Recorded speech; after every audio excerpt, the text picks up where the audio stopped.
본격적인 여름 휴가철이 왔습니다. 이런 때를 맞으면 특히 지난 금요일이 휴일이었고요. 제헌절에서 시작된 3일간의 연휴, 저 같은 목회자들이 하는 걱정이 하나 있는데요. 이번 연휴 때는 어떤 성도가 예배에 참석 안 할까, 어디로 놀러 갔나 하는 그런 생각을 안 할 수가 없습니다. 하나님께서는 근심하지 말라, 걱정하지 말라, 기도하라 하셨는데 믿음이 좀 부족한 저 같은 목사들, 또 그동안의 목회 경험을 통해서 알게 된 목회자들은 일부분 걱정을 안 할 수가 없습니다. 여름 휴가철에 사람들이 가장 많이 찾는 곳이 바다라고 합니다.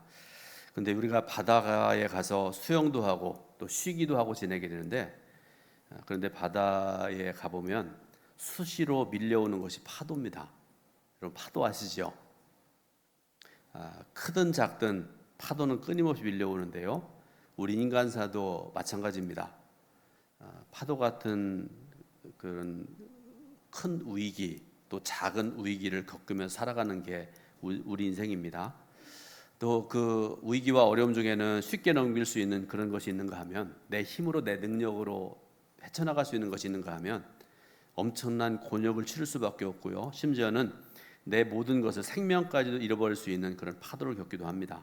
그래서 여러분, 우리 위기를 겪지 않는 것도 중요하지만 위기의 때 어떻게 대처하는 것이 중요한가, 굉장히 중요하죠. 오늘 우리가 읽은 본문 창세기 32장에 야곱에게 닥친 위기, 그리고 그 엄청난 위기 상황을 야곱이 어떻게 극복할 수 있었는가에 대한 교훈을 우리가 얻어야 되는데요. 자, 오늘 말씀의 중심 내용이 기도에 대한 것입니다. 야곱은 어떻게 해서 하나님의 응답을 받았는가, 우리가 그 기도를 통해서 응답을 받았는가를 우리가 알아야 되는데, 여러분, 기도를 어떻게 해야 된다고 생각을 하세요? 질문이 좀 어렵기도 하고 그런 질문인데, 예를 들어서 이런 겁니다.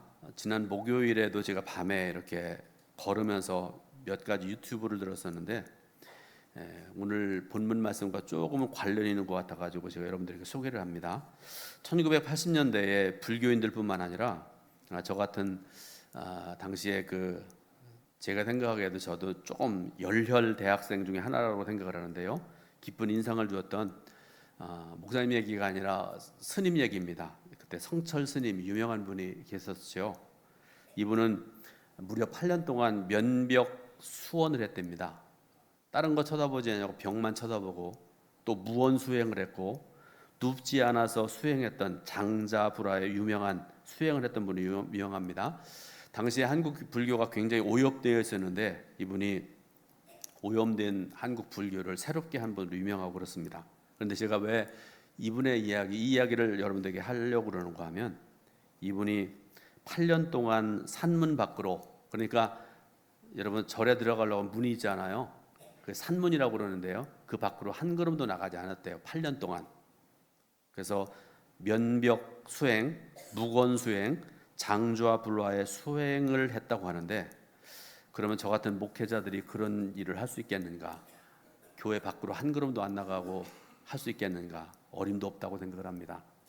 새벽에 4시에만 일어나서 새벽기도 준비하고, 새벽기도하고, 또 집에 들어가서 주일 또 설교 준비하고 예배드리고, 작은 교회라고 그러면 주일 저녁 예배, 오후 예배 설교해야 되고요. 수요일 예배, 금요 심야기도회, 심지어는 속회도 작은 교회도 속장님들이 없으면 목사님이 속장 역할을 감당해야 되고, 성도의 요청이 있으면 신방해야 되고, 무건 목회, 면벽 목회가 가능할까? 절대로 안 된다고 생각을 합니다. 당장 쫓겨날 것 같아요. 그래서 우리가 위기를 당했을 때 지혜롭게 처신한 야곱을 통해서 우리가 두 가지 교훈을 좀 얻으려고 합니다. 하나는 기도하면서도 가능한 조치를 우리가 취할 수 있어야 된다. 창세기 32장 6절에 보니까 이런 말씀이 있어요. 형 에서가 400명을 거느리고 야곱을 만나려고 오더이다, 이렇게 얘기를 해요. 누군가가 야곱에게 전해주는 그런 내용입니다. 그런데 형 에서가 400명을 용사를 데리고 야곱을 찾아오는데 만나서 끌어안고 울면서 해우하려고 하는 게 아닙니다. 쉽게 말씀드려서 형 에서의 입장에서 이놈 만나기만 해봐라, 내가 그냥 죽여버린다. 이를 갈면서 동생을 찾아옵니다. 자, 이런 상황에서 야곱이 어떻게 하는가가 중요하잖아요. 창세기 32장 7절 8절 말씀을 읽어봅니다. 야곱이 심히 두렵고 답답하여 자기와 함께한 동행자와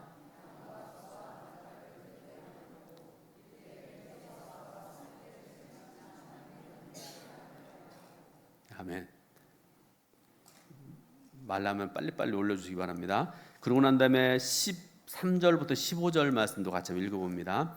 야곱이 거기서 밤을 지새고 그 소유 중에서 형 에서를 위하여 예물을 택하니 암염소가 200이요 순염소가 20이요 암양이 200이요 순양이 20이요 전나는 낙타 30과 그 새끼 얌소 40이요 황소가 10이요 암나귀가 20이요 그 새끼 나귀가 10이라. 아멘. 무슨 말씀인가 하면 야곱이 야복강가에서 가만히 생각해 보니까요, 형이 400명을 거느리고 나를 만나러 오는데, 나를 죽이려고 오는 건데 어떻게 하면 좋을까?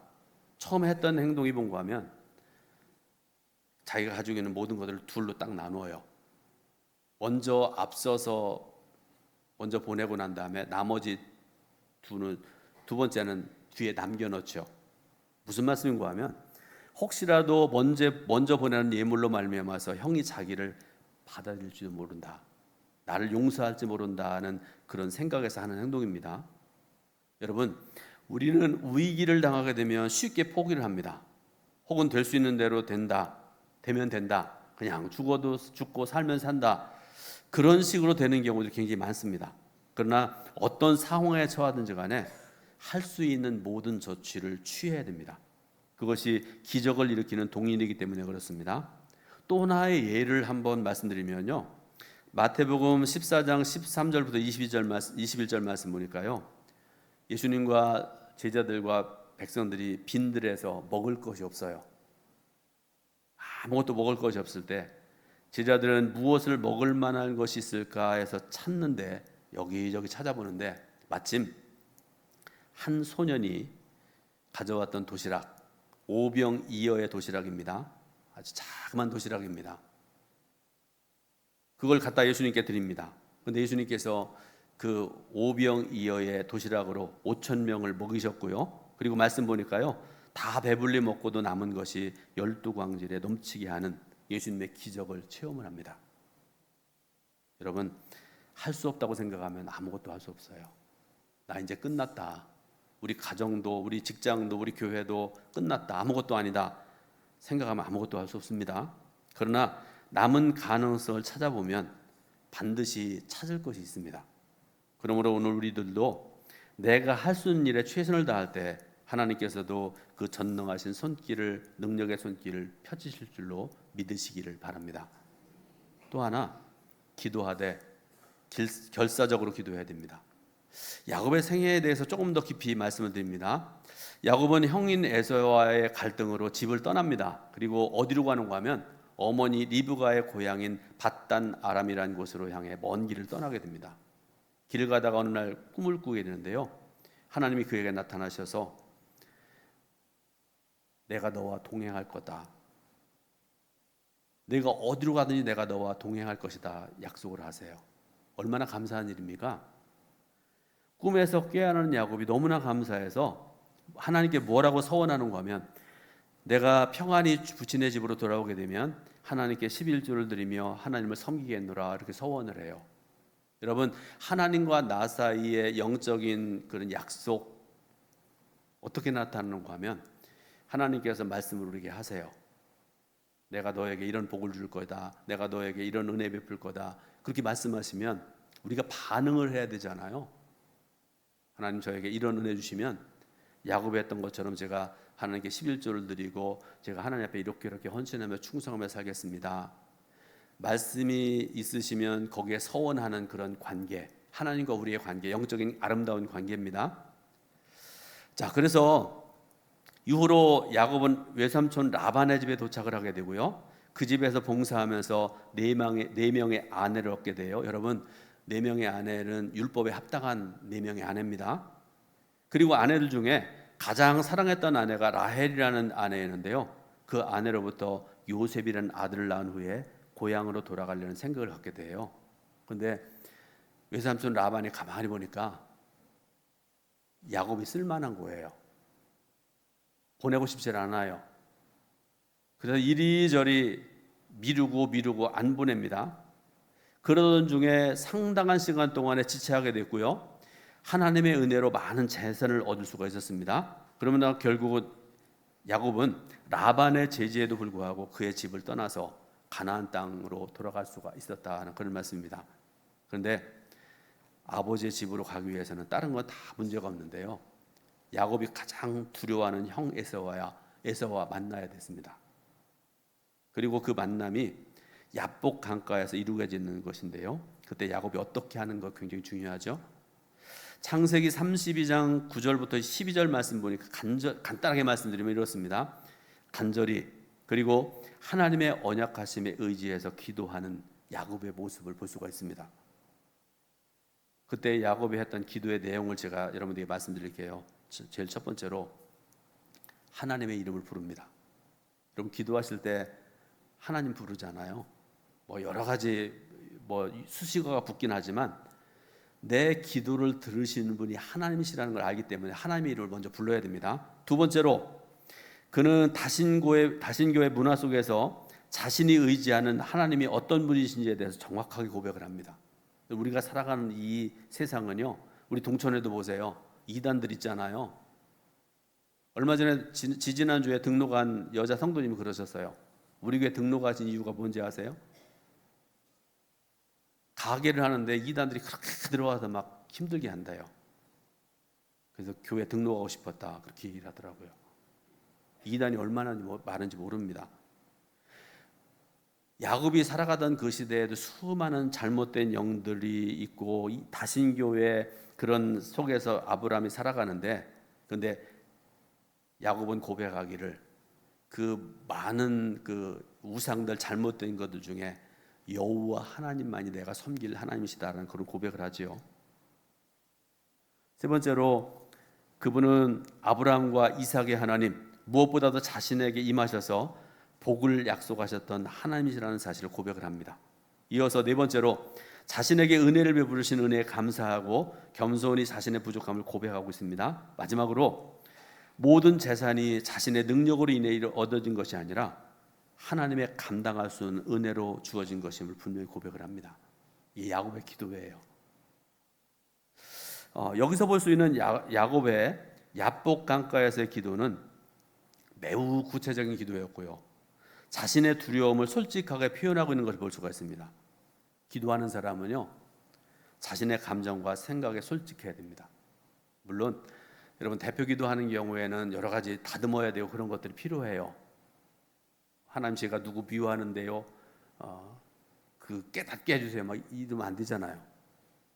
근데 내가 1대1로 하나님께 새벽 기도한다든지 여러분 개인적인 기도할 때 그럴 때는요, 속에 있는 모든 거 다 드러내야 되잖아요.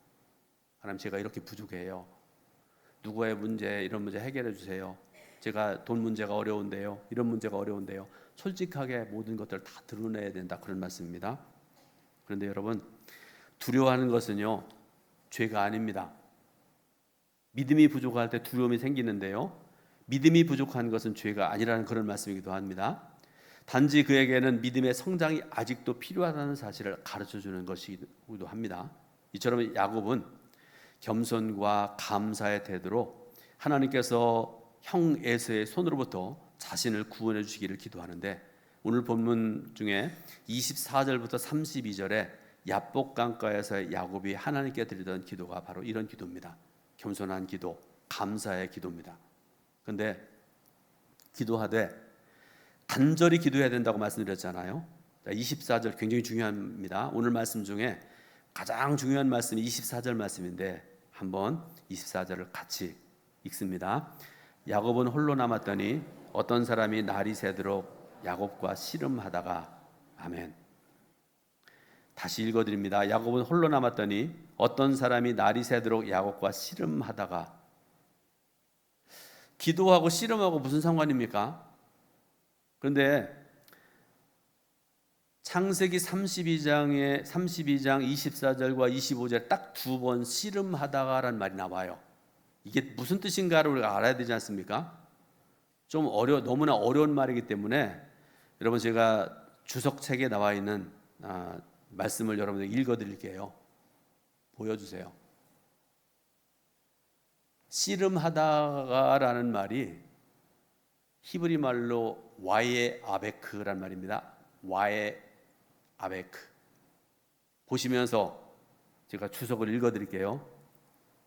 씨름하다가로 번역된 와예 아베크는 두껍고 무거운 먼지, 즉 점토, 찰흙, 진흙을 의미한 아파르와는 달리 먼지를 일으키다라는 뜻을 가진 아바크의 단순 재귀 미완료 3인칭 남성 단수형에 연속의 와우 접속사가 접두된 형태로, 그리고 그가 씨름하였다, 그가 맞붙어 싸웠다라는 뜻이다.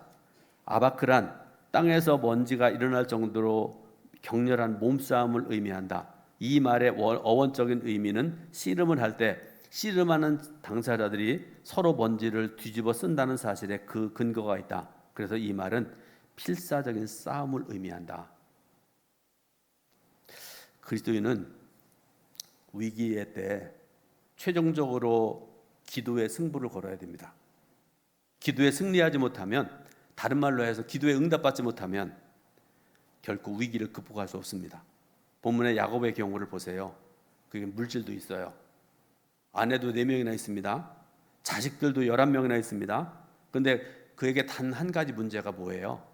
형 에서와 화해하지 못한 자신을 보고 결사적인 기도를 합니다. 그런데 기도할 때 천사가 그를 허리를 내리쳐서 환도뼈가 위골되는 고통을 겪으면서도 그는 결코 놓지 않아요. 기도를 포기하지 않았다, 그런 말씀입니다. 그래서 결국은 복을 받아내고 이름마저 이스라엘로 새로운 이름을 얻게 되었습니다. 그러므로 지금 우리 그리스도인들이 믿음으로 승리하지 못하는 가장 큰 이유는 야곱처럼 생명을 건 기도, 결사적인 기도가 없었기 때문이다, 그런 말씀입니다. 사랑하는 동천교회 성도 여러분, 기도의 사람 되시기를 축원합니다. 위기의 때, 두렵고 답답할 때, 반드시 응답받아야 될 때, 그리고 범사에 기도해야 됩니다.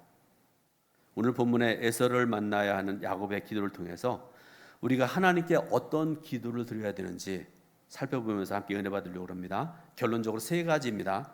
첫 번째로, 기도하되 약속을 붙잡고 기도해야 됩니다. 창세기 32장 9절 중에 보니까 이런 말씀이 있어요. 주께서 내게 은혜를 베푸신다고 하지 않으셨습니까? 창세기 32장 9절 읽어보면요, 요약하면 이런 내용입니다.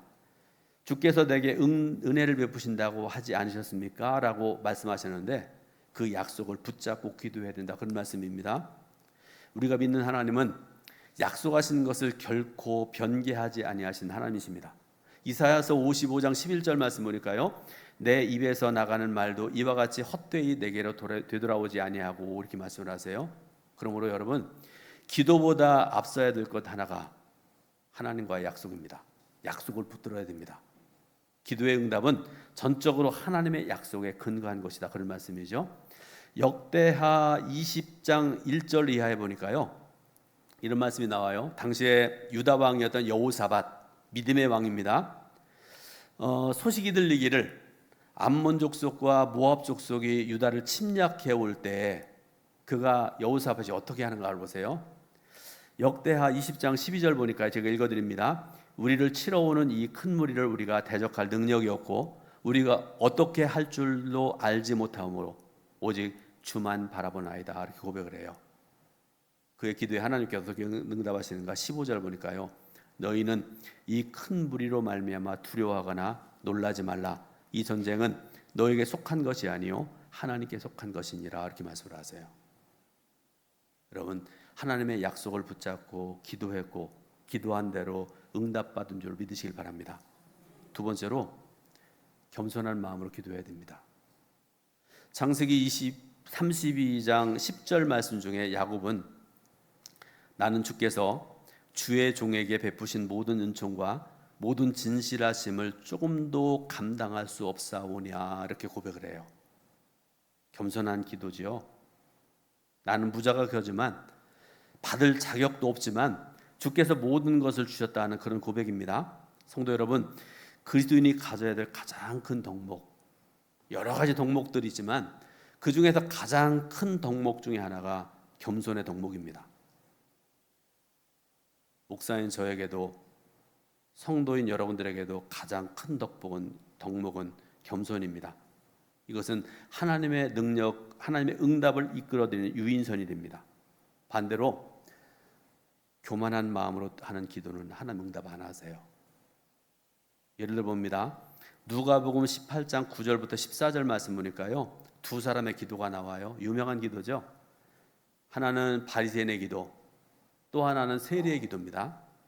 자, 먼저 바리새인이 기도하는데 어떤 기도하는가 하면 이런 내용입니다. 서서 따로 기도하여 이르되 하나님이여, 나는 다른 사람들 곧 토색 불의 간음을 하는 자들과 같지 아니함을 감사하나이다. 나는 일에 2번씩 금식하고 또 소득의 11조를 드리나이다.